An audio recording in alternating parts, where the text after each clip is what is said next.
करा. ओम नमो भगवते वासुदेवाय. ओम नमो भगवते वासुदेवाय. ओम नमो भगवते वासुदेवाय. ओम अज्ञानतिमिरान्धस्य ज्ञानाञ्जनशलाकया चक्षुरुन्मीलितं येन तस्मै श्रीगुरुवे नमः. नमो विष्णुपदाय कृष्णपृष्ठाय भूतले श्रीमते भक्ति वेदांत स्वामी इति नामिने. नमस्ते सरस्वती देवी गौरवाणी प्रचारिणे निर्विशेषा शून्यवादी पाश्चात्य देशतारिणे. जयो श्री कृष्ण चैतन्य प्रभु नित्यानंदा श्री अद्वैत गदाधर श्रीवासादि गौरा भक्त वृंदा. हरे कृष्णा कृष्ण कृष्ण हरे हरे हरे राम राम राम हरे हरे. जय हो राधा गोविंद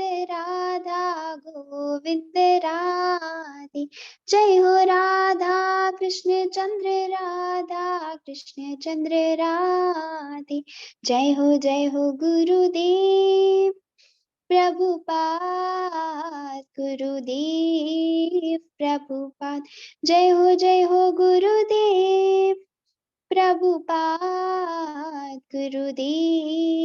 प्रभुपाद. श्रील प्रभुपाद की जय. श्री राधा गोविंद की जय. हरे कृष्ण एवरीवन. तर आज आहे अध्याय 5 कर्मयोग कृष्ण भावना भावित क्रिया. श्री राधा गोविंदच्या चरणात नमन करून आणि श्रील प्रभुपादजींच्या चरणात नमन करून आपण आपल्या आजच्या अध्यायाला सुरू करणार आहोत. बघा, आजचा जो अध्याय आहे, एक सेकंड, आजचा जो अध्याय आहे तो सुद्धा खूप इम्पॉर्टंट अध्याय आहे.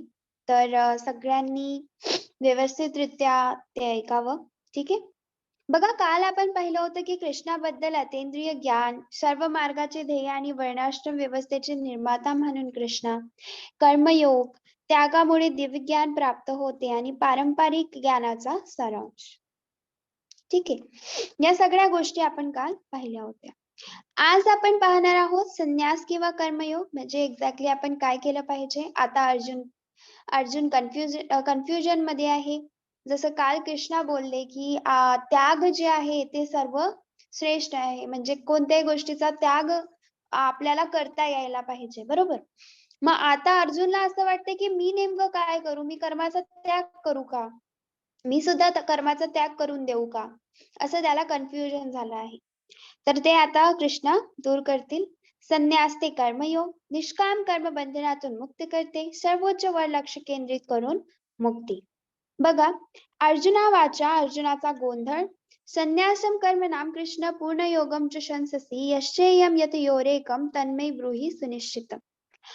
अर्जुन म्हणाला, हे कृष्णा, सर्वप्रथम तुम्ही मला कर्माचा त्याग करण्यास सांगता आणि पुन्हा तुम्ही भक्तिपूर्वक कर्माची प्रशंसा करता.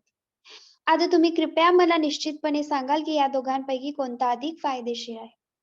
जसं मी आता तुम्हाला बोलली की अर्जुन आता कन्फ्युजन मध्ये आहे, त्याला कळत नाही की एक्झॅक्टली त्याने काय केलं पाहिजे. म्हणजे त्याला कन्फ्युजन याचं आहे की त्याने एक तर कर्माचा त्याग केला पाहिजे किंवा त्याने कर्म केले पाहिजे. म्हणजे एकतर तो काय करणार आहे आता युद्ध क्षेत्रात, एकतर तो कर्म करणार म्हणजे उठून युद्ध करणार, किंवा युद्धाला त्यागणार आणि कुठेतरी चालला जाणार. आपण असं म्हणू शकतो की सगळ्याचा त्याग करून तो कुठेतरी चालला जाईल, म्हणजे या प्रकारे तो काही करू शकतो. तर आता याला अर्जुनला कळालं नाही लास्ट टाइम कृष्ण काय बोलले, म्हणून आता तो कन्फ्युजन मध्ये आहे. बघा,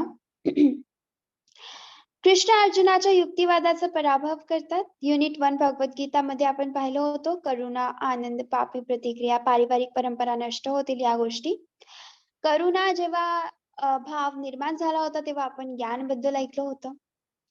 आनंद तर कर्मकांड, पापी प्रतिक्रिया बुद्धियोग आणि पारिवारिक परंपरा नष्ट होतील म्हणजेच कर्मयोग. ओके. जो आत्म्यातच रममाण झाला आहे, ज्याला आत्मसाक्षात्कार झाला आहे आणि जो केवळ आत्म्यातच तृप्त असतो, पूर्ण तृप्त असतो, त्याच्यासाठी कोणतेही कर्तव्य नसते. म्हणजे काय की ज्याला आत्मसाक्षात्कार झाला आहे, म्हणजे स्वतःला समजून घेण्याची जी प्रक्रिया असते, जी जी त्याला समजलेली आहे, ठीक आहे, जो आत्म्यातच तृप्त असतो. आत्मा म्हणजेच कोण? तर परमात्मा. तर आपल्याला काय करायचंय? त्यांच्याशी कनेक्ट व्हायचं आहे. तर जे या आत्म्याशी कनेक्टेड आहे, तर त्यांच्यासाठी कोणतेच प्रकारचे कर्तव्य नसते. म्हणजेच कसं की आत्मसाक्षात्कार झालेल्या मनुष्याला त्याचे विहित कर्तव्य पार पाडण्याचा कोणताही हेतू नसतो किंवा असे कार्य न करण्याचे कोणतेही कारण नसते. तसेच त्याला इतर सजीवांवर अवलंबून राहण्याची गरज नाही.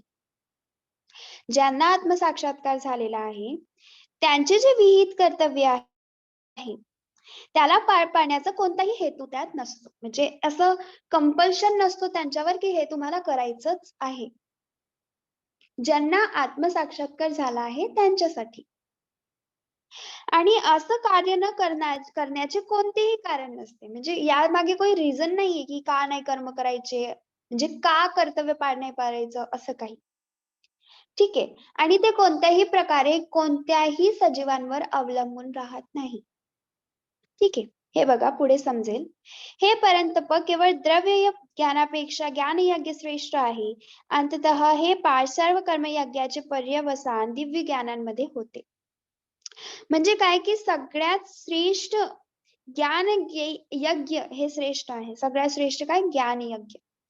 म्हणजे जे तुम्हाला ज्ञान प्राप्त होत आहे ते. म्हणजे ज्ञानामुळेच आपल्याला कळते की आपल्याला एक्झॅक्टली काय करायचं आहे. बघा, कोणतीही गोष्ट करा, सगळ्या गोष्टीमध्ये नॉलेज लागते. जसे की फॉर एक्झाम्पल तुम्ही फोन हँडल करत आहात, तर त्यासाठी पण नॉलेज इम्पॉर्टंट आहे. आपल्याला कळायला पाहिजे की फोन कसं यूज करायचं, त्याचे फंक्शन्स कसे आहेत, कोणती गोष्ट कशी करायची आहे, सेटिंग्स मध्ये काय चेंजेस करायचे आहे, सगळ्या काही गोष्टी. त्यानंतर जर तुम्हाला सायकल चालवता येत नाही, तर त्यासाठी पण नॉलेज लागतो सायकल कशी चालवायची किंवा शिकवायचं कसं, ॲज अ टीचर तुम्ही टीचिंग कशी करतात, या सगळ्यांसाठी आपल्याला नॉलेज खूप इम्पॉर्टंट आहे. तर नॉलेज हे खूप श्रेष्ठ आहे, पण परफेक्ट नॉलेज जे युजफुल असेल असा नॉलेज श्रेष्ठ आहे. ठीक आहे. म्हणून अज्ञानामुळे तुमच्या अंतःकरणात निर्माण झालेल्या शंकांचे ज्ञानाच्या शस्त्राने नाश केले पाहिजे. हे भरत योगाने सज्ज होऊन उभे राहा आणि लढा. म्हणजे कृष्णा काय बोलताय की आता तू अंधकारमध्ये आहे, आता तुला कळत नाहीये की तुला काय करायचं आहे. अज्ञान आपण म्हणू शकतो की तू अज्ञानात जगतो आहे. तुझ्या मनात खूप साऱ्या शंका आहे, पण तुला मात्र काय करायचंय? उठायचंय आणि युद्ध करायचंय.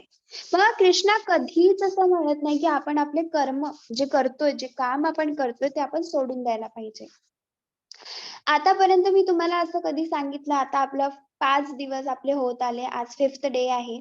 मी तुम्हाला असं कधी बोलली की तुम्ही सगळ्यांनी काय करा, उद्यापासून हे सगळं सोडून द्या.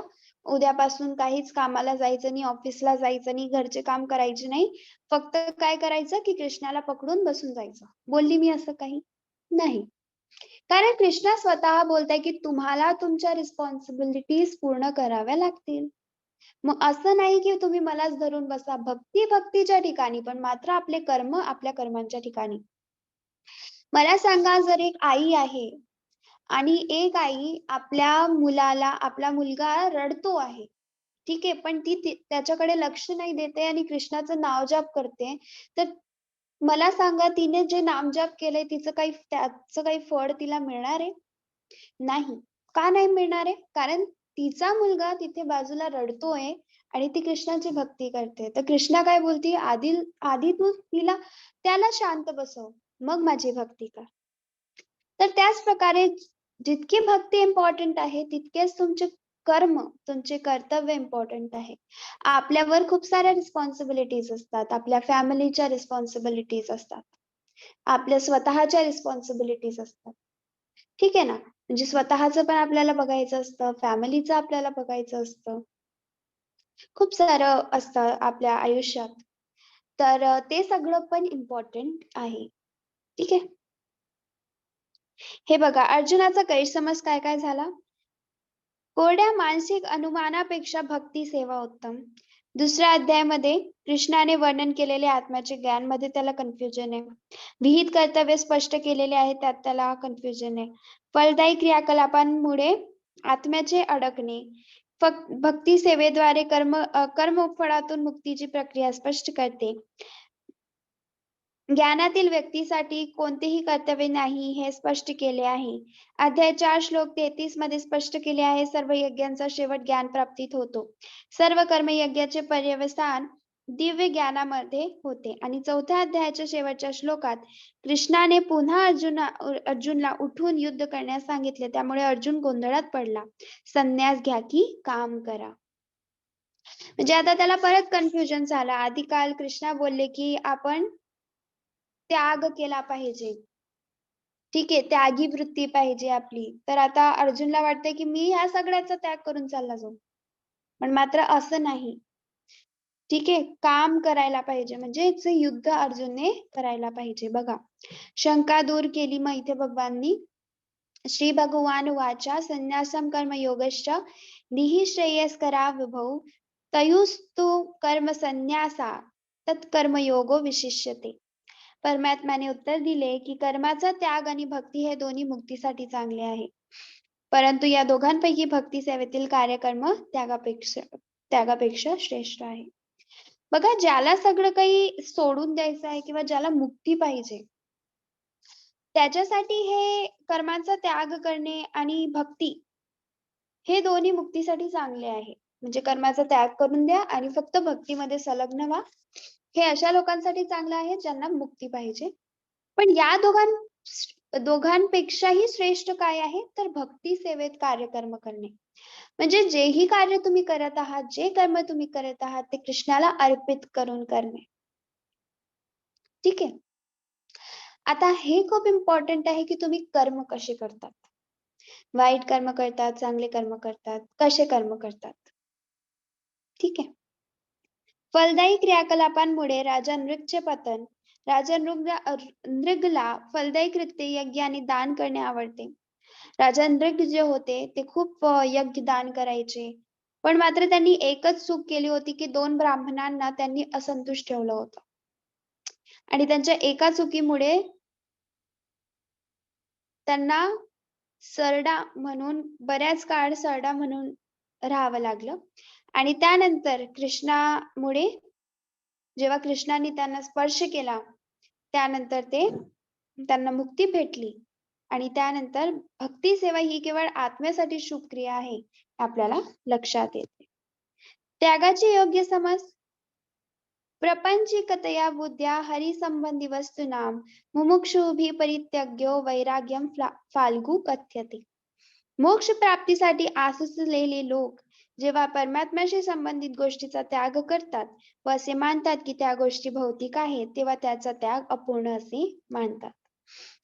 तर मोक्ष प्राप्तीसाठी, ज्यांना मोक्षाची प्राप्ती करायची असते, तर ते काय करतात असे लोक, की जे कृष्णाशी रिलेटेड आहे त्या गोष्टींचा पण त्याग करून देतात. आणि देवाचा त्याग काय समजून करतात, की ते भौतिक आहे, मटेरियल आहे. आणि तेव्हा त्यांचा हा त्याग अपूर्ण असतो. बघा, कृष्ण जे आहे ते स्पिरिच्युअल आहे आणि ते सुप्रीम आहे, ते भौतिक नाही. तुम्ही खूप लोक पाहिले असतील की खूप लोक असे असतात की जे नास्तिक आहे, देवाला मानत नाही, पण मात्र ध्यान वगैरे करणे, त्याग करणे हे सगळं करतात, पण मात्र देवाची आराधना करीत नाही, कारण ते देवाला भौतिक समजतात. तर हे त्यांची खूप मोठी चूक आहे. कारण सगळ्यात श्रेष्ठ एकच आहे, देवाची भक्ती. जर तुम्ही देवाची भक्ती केली, देवाची भक्ती करताना संलग्न झाले, त्यांची सेवा केली, कीर्तनमध्ये सहभागी झाले, माला जाप केला, असे सेशन्स अटेंड केले किंवा भगवद्गीताचं पठण केलं, भागवतांचं पठण केलं, तर तुमचं नॉलेज पण गेन होतो आणि तुम्ही कृष्णाशी जुडतात पण. ठीक आहे? तर हे खूप इम्पॉर्टंट आहे. कर्मयोग की कर्मसन्यास. ज्ञेयं स नित्यसन्न्यासी यो न द्वेष्टि न काङ्क्षति निर्द्वन्द्वो हि महाबाहो सुखं बन्धात् प्रमुच्यन्ते. जो आपल्या कर्माचा द्वेष करीत नाही किंवा त्याच्या फळाची इच्छा करीत नाही, तो सदैव संन्यासी समजला जातो. म्हणजे त्याला कर्माचा द्वेष पण नाहीये आणि तो जो कर्म करतो आहे, जो कर्तव्य पार पाडतो आहे, त्यासाठी त्याला कोणतीही फळांची आकांक्षा सुद्धा नाहीये. तर असे मनुष्य संन्यासी समजले जाते. हे पराक्रमी अर्जुना, सर्व द्वैत्यांपासून मुक्त झालेल्या अशा मनुष्य भौतिक बंधनावर सहज विजय मिळवून पूर्णपणे मुक्त होतो. तर असे जे मनुष्य असतात, हे भौतिक बंधनावर सहज विजय मिळवू शकतात, म्हणजे भौतिक बंधनातून सुटू शकतात. बघा, आपल्यासाठी हे कठीण, म्हणजे आपल्यासाठी भौतिक बंधनातून सुटणं खूप कठीण आहे. जसं आपले बघा, आपले खूप सारे रिलेशन्स आहेत. त्यानंतर आपल्या खूप साऱ्या रिस्पॉन्सिबिलिटीज आहेत. आपले खूप सारे कर्म आहेत. खूप साऱ्या गोष्टी आहेत लाईफमध्ये. तर त्यांचा त्याग करणे सहज आहे का? नॉर्मली आपण कशाचाही त्याग करू शकतो. मी जर तुम्हाला बोलली, की आपल्या घरातले आपल्यासोबत असणारे जे लोकं असतात, त्यांच्यासोबत आपले रिलेशन्स आहेत. तर मी तुम्हाला जर बोलली, की तुम्ही रिलेशन ठेवू नका, तर चालेल का तुम्हाला? नाही. बघा, रिलेशन्स आपण सोडू नाही शकत. आपण म्हणजे आपल्या रिस्पॉन्सिबिलिटीज सोडू नाही शकत. तर तुम्ही काय करायचं, जसं आपण सगळ्यांनी काय करायला पाहिजे, आपण सगळ्यांनी आपल्याशी जितकी भक्ती होते, आपण तितकी करायला पाहिजे. आपले कर्तव्य पण आपण पार पाडायला पाहिजे, सगळं करायला पाहिजे. ठीक आहे. पण आपण काही गोष्टी भगवद्गीताच्या फॉलोअप करायला पाहिजे आणि भक्ती करायला पाहिजे. तर सगळं व्यवस्थित चालेल. ठीक आहे.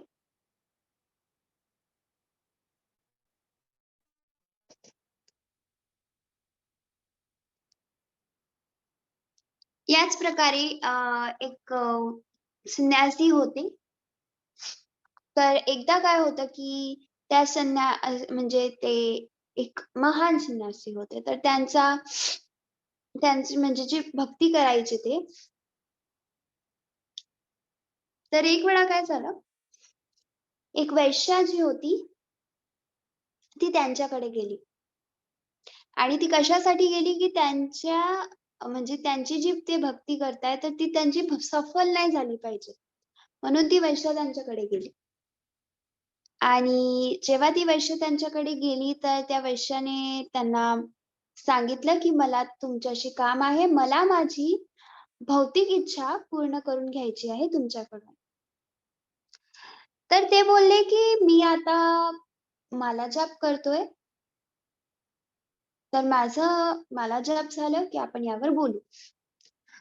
तर नंतर काय झालं, की त्यांनी माला जाप सुरू केला, ती वेश्या तिथेच बसून होती. आणि हरिनाम मध्ये इतकं पॉवर आहे, की तो नाम त्या वेश्याने सुद्धा ऐकला जेव्हा ते माला जाप करीत होते. हरे कृष्णा, कृष्णा कृष्णा, हरे हरे, हरे राम, राम राम, हरे हरे. हे ते पण ऐकत होती. वेश्या पण ऐकत होती. तर जेव्हा हे वेश्याने ऐकलं, जेव्हा जितक्या त्यांनी माला केल्या, तर त्या वेश्याचं मन जे आहे ते परिवर्तित झालं. आणि जेव्हा तिचं मन परिवर्तित झालं आणि त्यानंतर यांची माला झाल्यावर हे बोलले, की "आता सांगा तुम्हाला काय काम आहे?" तर वेश्या बोलली, की "नाही, मला तुमच्याशी काहीच काम नाहीये. मी तर फक्त असंच आली होती. माझा मोटिव्ह जो होता, तो माझा मोटिव्ह चुकीचा होता. मी चुकीच्या कामासाठी तुमच्याकडे आली होती. पण आता मला कळालेलं आहे, की मी चुकीचं करते आहे." तर इतकं पॉवर आहे कृष्ण नाममध्ये. अच्छा, तुम्हाला आज मी एक ऍक्टिव्हिटी देईल. एक छोटीशी ऍक्टिव्हिटी आहे. ठीक आहे, तर सेशनच्या एंड मध्ये सांगेल. ठीक आहे, तर कोणीही लिव्ह करायचं नाही एंड पर्यंत. ब्रह्मनादाय कर्माणि संगम त्यक्त्वा करोति यः लिप्यते न स पापेन पद्मपत्र विवाभ्यसा. जो मनुष्य आसक्तीशिवाय आपले कर्तव्य करतो, आसक्तीशिवाय म्हणजे विदाउट एनी अटॅचमेंट, परमात्म्याला समर्पण करतो, त्याच्यावर पाप कर्माचा प्रभाव पडत नाही, जसे कमळाच्या पानाला पाण्याचा स्पर्श होत नाही. तर जो मनुष्य कोणतीही अटॅचमेंट कोणाशीही न ठेवता आपले कर्तव्य करतो आणि कर्तव्य करून ते परमात्म्याला अर्पित करतो, तर त्याच्यावर कधीही पापकर्मांचा प्रभाव पडत नाही. जसे की एक कमळाचं फूल पाण्यात असतं पण तरीही पाणी त्याला स्पर्श करू शकत नाही, त्या प्रकारे. तर आपण कर्म केले पाहिजे, पण आपण कोणाशीही एक अटॅचमेंट ठेवून ते कर्म करायला नको. आणि जे आपण कर्तव्य पार पाडतो आहोत तर ते आपण कृष्णाला समर्पित केले पाहिजे. लाईक श्रील प्रभुपादजी. श्रील प्रभुपादजी जे होते ते फॉरेन कंट्री मध्ये गेले. आता मला सांगा, त्यांनी म्हणजे ते जेव्हा छोटे होते ना श्रील प्रभुपादजी, तेव्हा त्यांना त्यांच्या गुरुने आदेश दिला होता की तू एक वेळा फॉरेन कंट्रीज मध्ये जाऊन प्रचार करशील. तर श्रील प्रभुपादजी 70 इयर्सचे झाल्यावर ते फॉरेन कंट्रीज मध्ये गेले. तर जेव्हा ते फॉरेन कंट्री मध्ये गेले ते एकटे गेले होते. मला सांगा की कोणी त्यांना तिथे पाहणारा सुद्धा नव्हता. तर ते तिथलं कल्चर वापरू शकत होते. म्हणजे ते फॉरेन कंट्री मध्ये आहे तर ते सुद्धा तिथलं कल्चर वापरू शकत होते किंवा ते सुद्धा तिथलं राहणीमान वापरू शकत होते, हे ना. त्यांना काय गरज होती तिथे जाऊन पण भक्तीचा प्रचार करण्याची? नाही, काही गरज नव्हती. पण मात्र त्यांनी तसं काही केलं नाही. कारण ते सगळ्यांशी फ्री होते फ्रॉम ऑल अटॅचमेंट. ते फ्री होते आणि त्यानंतर तिथे पण जाऊन त्यांनी भक्तीचा प्रचार केला. हे खूप कठीण होतं त्यांच्यासाठी सुद्धा, पण त्यांनी कधीही असं नाही बोलले ते की हे खूप कठीण आहे माझ्यासाठी, हे होऊ नाही शकत, नाही. त्यांनी फक्त फोकस केलं, कृष्णाचं नाव घेतला, प्रचार सुरू केला. आणि बघा आज किती इस्कॉन टेम्पल्स अवेलेबल आहेत. आणि सगळ्या इस्कॉन टेम्पल मध्ये श्रील प्रभुपादजी आपल्याला दिसतात. जर तुम्ही कधी इस्कॉन टेम्पल मध्ये गेले असणार तर तिथे तुम्हाला त्यांची मूर्ती म्हणा किंवा त्यांचा फोटो म्हणा दिसेल. त्यांचा विग्रह किंवा त्यांचा फोटो युजुअली असतोच. इस्कॉन टेम्पल्स मध्ये असतोच आणि त्यांची आरती पण होते. ठीक आहे. तर या प्रकारे श्रील प्रभुपादजी ग्रेट पर्सनॅलिटी आहे. विद्या विनय संपन्ने ब्राह्मणे गविहस्तिने शोनी चैव श्वपाके च पंडिता समरदर्शिना. नम्र ऋषी खऱ्या ज्ञानाने विद्वान आणि सौम्य ब्राह्मण, एक गाय, एक हत्ती, एक कुत्रा आणि कुत्रा खाणारा समान दृष्टीने पाहतात. तर जो एक नम्र ऋषी असतो, ज्याला खरा ज्ञान प्राप्त झालेला असतो, जो विद्वान असतो, जो सौम्य असतो, त्याला एक ब्राह्मण असो, एक कुत्रा असो, एक गाय असो, कोणताही प्राणी असो, कोणीही असो, तो एका समान दृष्टीने त्याला पाहतो. प्रत्येकाला समान दृष्टीने. बघा, आपण जे आहे आपला मित्र असो किंवा आपला शत्रू असो, आपण त्याला समान दृष्टीनेच पाहिलं पाहिजे. कधीही आपण असं वाईट चितलं पाहिजे नाही की माझ्या शत्रूचं वाईट झालं पाहिजे, त्याचं असंच झालं पाहिजे, तसंच झालं पाहिजे, नाही. बघा, लोक आपल्यासोबत कधी कधी वाईट करतात, पण आपण त्यांच्यासाठी कधीच वाईट विचार करायला नको. कारण त्यामुळे जर तुम्हीही त्यांच्यासाठी वाईट विचार केला आणि तुम्हीही त्यांच्यासाठी जर वाईट विचार केला तर त्यांच्यात आणि तुमच्यात काय फरक राहून जाणार? मग काही फरक राहणार नाही. ते तुम्हाला माहिती पाहिजे की तुम्ही बरोबर आहात ना. ते वाईट जरी बोलत असले तरी तुम्हाला माहिती आहे ना की तुम्ही बरोबर आहात. बस मग तुम्हाला कोणालाही प्रूफ देण्याची गरज नाहीये. फक्त तुमचे पॅरेंट्स आणि आधी कृष्णा आणि तुमचे पॅरेंट्स, या दोघांना जर माहिती आहे आणि सत्य काय आहे आणि जर या दोघांना तुमच्यावर ट्रस्ट आहे तर तुम्हाला थर्ड पर्सनला प्रूफ करण्याची गरज नाहीये की तुम्ही कसे आहात. ठीक आहे, तर हे खूप इम्पॉर्टंट आहे. फक्त कृष्णा आणि तुमचे पॅरेंट्स यांनाच फक्त माहित पाहिजे की तुम्ही कसे आहात, तुम्ही बरोबर आहात, हे त्यांना माहिती आहे. तर थर्ड पर्सनला तुम्हाला काही प्रूव्ह करण्याची गरज नाहीये की मी असा आहे, मी तसा आहे. No need. बिलकुल पण गरज नाहीये. ठीक आहे.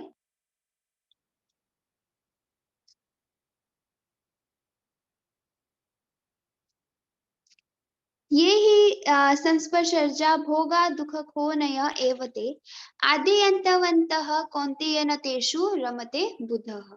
एक बुद्धिमान व्यक्ती दुःखाच्या स्रोतांमध्ये भाग घेत नाही, जे भौतिक इंद्रियांच्या संपर्कामुळे होते. तर एक बुद्धिमान व्यक्ती जो असतो आपल्या लाईफमध्ये खूप दुःख येतो. सर्वांच्या लाईफमध्ये येतो. पण मात्र जो बुद्धिमान व्यक्ती असतो तो त्यात सहभागी होत नाही.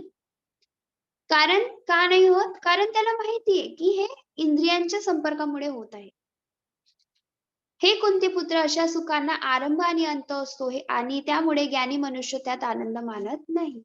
जो ज्ञानी मनुष्य आहे, जो ज्ञानी मनुष्य आहे, तर तो कधीही क्षणिक सुखामध्ये विश्वास ठेवत नाही. म्हणजे आपल्या लाईफमध्ये कसं होतं ना, की कोणतीही गोष्ट टिकून राहत नाही. सगळ्या गोष्टींचा एंड आहे. ठीक आहे.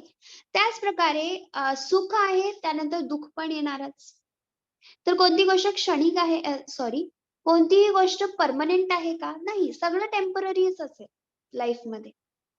कोणीही परमनेंट नसतं. मनुष्य पण परमनेंट नसतो. ठीक आहे. तर मग परमनेंट काय आहे? तर कृष्णा. म्हणजे काय, की कोणीही सोडून गेलं तुम्हाला लाईफमध्ये, कोणी तुमच्या सोबतही नसलं तरी ते असतील. ते तर असतीलच. आणि त्यांची जर तुम्ही एक वेळा भक्ती केली किंवा त्यांचं एक वेळा जरी नामजप केला असेल, एक वेळा जरी त्यांच्या कीर्तनमध्ये सहभागी झाले असेल, तर ती तुमची लाईफ टाईमची हॅपीनेस असते.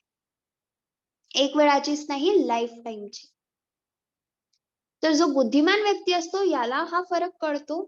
म्हणून तो क्षणिक सुख आणि क्षणिक दुःखात सहभागी होत नाही. त्याला माहिती आहे हे तर होणारच आहे. तो फक्त कृष्णाकडे जातो, त्यांच्याकडे अट्रॅक्ट होतो आणि त्यांनाच आपली हॅपीनेस मानतो. कधी आपलं मन दुखी असेल ना, तर कधीही मन दुखी असलं की मंदिरात जाऊन यायचं कृष्णाच्या. तिथे जाऊन तिथे व्हिजिट करायचं, तिथे थोड्या वेळ बसायचं, तिथे माला जाप करायचं, तर खूप रिलीफ भेटतो.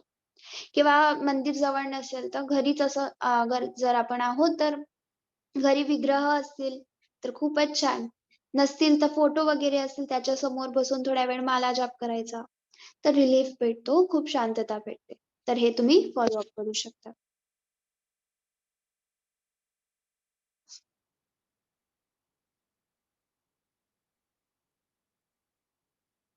भोक्तारं यगे तपसां सर्वलोकमहेश्वरं सुदृढं सर्वभूतानां ज्ञात्वा मां शान्तिमृच्छति.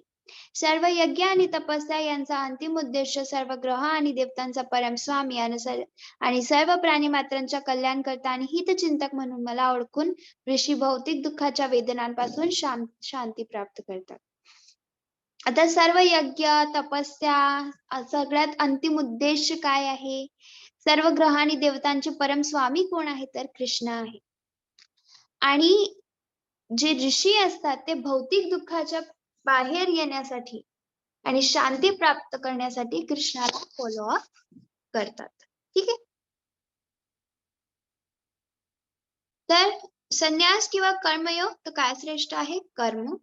कर्म आपण केले पाहिजे. संन्यास ते कर्मयोग निष्काम कर्म बंधनातून मुक्त करते, सर्वोच्च वर लक्ष केंद्रित करून मुक्ती. अच्छा, मी जे तुम्हाला सांगणार होती एक ऍक्टिव्हिटी म्हणून.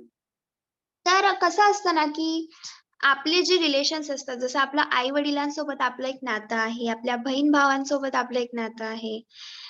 कोणी हसबँड वाईफ असेल त्यांचं एक नातं असतं. मित्र-मैत्रिणींसोबत आपलं नातं असतं. याच प्रकारे काय करायचं, की हे जे नाते असतात ना, हे आपण कधी विसरत नाही. म्हणजे काहीही झालं तर तरीही आपण हे नाते विसरू शकतो का? नाही विसरू शकत. तर मनुष्य जो आहे तो कधीही कोणताही रिलेशन विसरत नाही. त्याच प्रकारे आपण देवाला कसं लक्षात ठेवायला पाहिजे, तर देवाशी आपलं एक रिलेशन पाहिजे. जसं कोणासाठी ते मित्र आहेत, कोणासाठी ते आपण म्हणू शकतो वडील समान आहे, कोणासाठी ते भाऊ आहे. या प्रकारे आपण त्यांच्याशी संबंध प्रिपेअर करू शकतो. तर तुम्ही आज काय करायचं? तुम्ही आज बसायचं, थोडा विचार करायचा आणि डिसाईड करायचं, की तुम्हाला त्यांच्याशी कोणता संबंध हवा आहे आणि उद्या मला सांगायचं. आणि हे तर झालं फर्स्ट रिलेशन प्रिपेअर करणे. त्यानंतर तुम्हाला माहिती असेल, की जितकं आपण लोकांशी बोलतो, तितकं आपण त्यांच्या क्लोज होतो. म्हणजे जितकं तुम्ही कोणाशी बोलत आहात, तितकं तुमचं रिलेशन अजून बिल्ड होतं. बरोबर? तर याच प्रकारे काय करायचं ना, की कृष्णाशी बोलायचं. त्यांच्याशी संवाद साधायचा. आता काय होतं, की आपल्याला वाटतं, की हे तर म्हणजे बोलायचं म्हणजे आपण बडबड एकटे करतोय, तर कोणाला काय वाटेल? तर असं नाही. कोणी असलं ना समोर, तर मनाच्या मनात